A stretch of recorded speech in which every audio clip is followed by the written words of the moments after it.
Praise the Lord. கர்த்தருடைய பரிசுத்த நாமம் மகிமைப்படுவதாக. இந்த நாளையும் காண செய்த தேவாதி தேவனுக்கு கோடான கோடி ஸ்தோத்திரம். இந்த நாளுக்கான கர்த்தருடைய வார்த்தை எபிரேயருக்கு எழுதின நிருபம் 11ஆம் அதிகாரம் 11ஆம் வசனம். Hebrews chapter 11 verse 11. விசுவாசத்தினாலே சாராளும் வாக்குத்தத்தம் பண்ணினவர் உண்மையுள்ளவர் என்று எண்ணி கர்ப்பம் தரிக்க பலனடைந்து வயது சென்றவளாயிருந்தும் பிள்ளை பெற்றாள். கர்த்தருடைய நாமம் மகிமைப்படுவதாக. இந்த நாளுக்கான வார்த்தை விசுவாசத்தின் பலன், த ஸ்ட்ரெங்த் ஆஃப் ஃபெய்த். இந்த நாட்களிலே கர்த்தர் உங்களுக்கு விசுவாசத்திற்குரிய பலனை கொடுப்பாராக. பிரியமானவர்களே, கர்த்தருக்கு பிடித்த காரியங்களில் மிக முக்கியமான ஒரு காரியம் விசுவாசம். வேதம் சொல்லுகிறது, விசுவாசம் இல்லாமல் தேவனுக்கு பிரியமாயிருப்பது கூடாத காரியம். நம்முடைய தேவன் அதரிசனமானவர். அவருக்கு உருவங்கள் கிடையாது. அவரிடத்தில் நேரடியாக நம்ம பேசுகிறது கிடையாது. நாம் தேவனோடு ஆவியில்தான் உறவு கொள்ளுகிறோம். அப்படிப்பட்ட தேவன், தன்னையே மறைத்து கொள்ளுகிற தேவன், நம்மிடத்தில் அவர் எதிர்பார்ப்பதெல்லாம் விசுவாசம். இங்கு சாராள் இடத்திலே 3 காரியங்களிலே அந்த விசுவாசம் பேலன்ஸ் செய்தது. இதை கர்த்தர் உங்களுக்கு இந்த நாளிலே தருவாராக. நீங்கள் சந்தேகத்தோடு, அவநம்பிக்கையோடு, சூழ்நிலைகளை பார்த்து ஒன்றும் முடியாது என்று யோசிக்கிற நேரத்திலே 3 காரியங்களை நீங்கள் விசுவாசிக்கும் போது அது பலன் செய்யும்.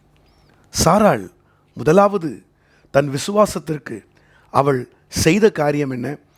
வாக்குத்தத்தம் பண்ணினவருடைய உண்மையை அவள் எண்ணி பார்த்தாள். ஆண்டவருடைய உண்மைன்னு ஒன்று இருக்குது, ஃபெய்த்ஃபுல்னஸ் ஆஃப் காட். தேவன் மனிதன் அல்ல, நம்மை போல சொல்லிட்டு செய்யாமல் போகிறவர் அல்ல. அவர் சொன்னால் செய்வார், செய்ய மாட்டார்னா அவர் சொல்ல மாட்டார். This is godly character. சொல்லிட்டார்னா செய்து முடிக்கிற வரைக்கும் அவர் ஓய மாட்டார். இந்த காலவெளியில் கர்த்தர் உங்களுக்காக வாக்கு பண்ணினதை, இந்த ஆண்டிலே உங்களுக்கென்று கர்த்தர் வாக்கு பண்ணினதை, உங்கள் காதிலே கேட்டதை கர்த்தரால் செய்ய முடியும், அதிலே அவர் உண்மையுள்ளவர் என்று சொல்லி நீங்கள் விசுவாசிக்க வேண்டும். உங்களை வச்சு சந்தேகப்பட்டுறக்கூடாது. உங்கள் ஆவிக்குரிய நிலைமையை வச்சு நான் இவ்வளவு குறைவாக இருக்கனே, இந்தந்த காரியத்திலெல்லாம் பூரணப்படலையே, இதிலெல்லாம் நான் கொஞ்சம் குறைவாக, தாமதமாக, ஸ்லோவாக இருக்கிறேனே அப்படின்னு அதை வைத்து தேவனுடைய உண்மையை நீங்கள் குறைத்து மதிப்பிடக்கூடாது. சாராள் தன் நிலையை வைத்து தேவனை பார்க்கவில்லை, தேவன் உண்மையுள்ளவர். இரண்டாவது, சாராள் எதினால் அவள் அந்த சோதனையை ஜெயித்து கர்ப்பமடைந்தால், இல்லாத கர்ப்பத்தை இருப்பதாக அவள் யோசித்தாள். நம்ம தமிழ் வேதாகமத்தில் ஸ்திரீகளுக்குரிய வழிபாடு சாராளுக்கு நின்று போயிட்டுன்னு இருக்குது. ஆனால் அதனுடைய ஒரிஜினல் டிரான்ஸ்லேஷன், அதனுடைய மொழிபெயர்ப்பில், மூத்த மொழிபெயர்ப்பில் இருக்கிறது என்னென்னா, சாரா ஹேட் நோ வூம். சாராளுக்கு அந்த கர்ப்பப்பையே இல்லை. அப்போ அவள் ரெண்டாவது தன் விசுவாசத்திற்கு கொடுத்த பலன் என்னவென்றால், எனக்குள்ளே ஒரு கர்ப்பப்பை உண்டாக்கப்பட்டிருக்கிறது. அவள் யோசித்துட்டா. இப்படி யோசிக்கணும், இல்லைன்னு யோசிக்கக்கூடாது. இருக்குது, அந்த இடத்தில் இருக்குது. ஏன் 90 வயது யோசிக்கிறா? அதான் விசுவாசம். விசுவாசம் செய்கிறது என்னென்னா, இல்லாததை இருக்குன்னு நம்பும். ஏன்னா ஆண்டவரை குறித்து வேதம் என்ன சொல்லுது? இல்லாதவைகளை இருக்கிறவைகளாக அழைக்கிற தேவன். அப்போ from nothing he is able to make something.